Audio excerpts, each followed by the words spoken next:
અહેમદાબાદ મિત્ર ન્યૂઝમાં આપનું સ્વાગત છે। હવામાન વિભાગ દ્વારા આજે એટલે કે 25 જુલાઈએ અમદાવાદમાં ઓરેન્જ એલર્ટ જાહેર કરવામાં આવ્યું છે। ભારે વરસાદની આગાહીને કારણે અમદાવાદની તમામ સ્કૂલો કોલેજોમાં આજની રજા જાહેર કરવામાં આવી છે। આ ઉપરાંત એએમસી સંચાલિત તમામ આંગણવાડીઓને પણ તારીખ 27 જુલાઈ 2026 સુધી બંધ રાખવાનો નિર્ણય લેવામાં આવ્યો છે।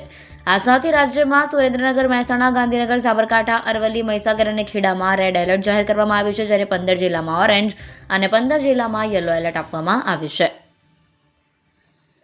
હવામાન વિભાગ દ્વારા આજે ભારેથી અતિ ભારે વરસાદની આગાહી કરવામાં આવી છે। 7 જિલ્લામાં અત્યંત ભારે વરસાદની આગાહી સાથે રેડ એલર્ટ જારી કરાયું છે, જ્યારે વાવ, થરાદ, અમદાવાદ, રાજકોટ સહિતના 15 જિલ્લામાં ઓરેન્જ અને કચ્છ, જામનગર, નર્મદા, વલસાડ સહિતના 12 જિલ્લામાં યલો એલર્ટ આપવામાં આવ્યું છે।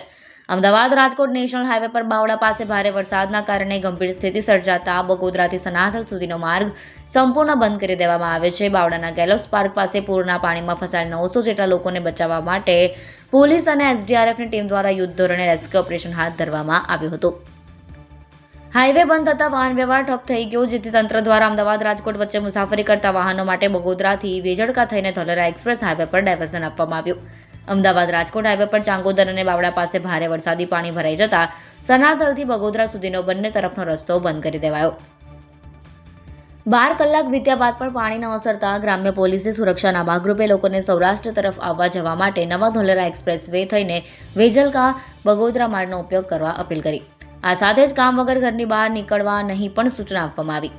ઉલ્લેખનીય છે કે 23 અને 24 જુલાઈના રોજ અમદાવાદમાં ભારેથી અતિ ભારે વરસાદની આગાહી કરાઈ હતી। 2 દિવસ દરમિયાન શહેરમાં સરેરાશ 20 ઇંચથી વધુ વરસાદ ખાબકતા મોટાભાગના વિસ્તારો જળબંબાકાર થઈ ગયા હતા।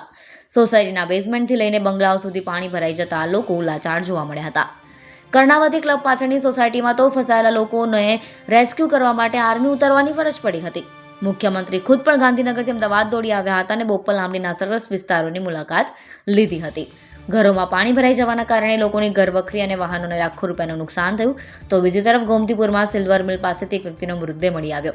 મૃતદેહ મળતા પોલીસ સ્થળ પર પહોંચી મોત કેવી રીતે થયું તે બાબતે તપાસ હાથ ધરી।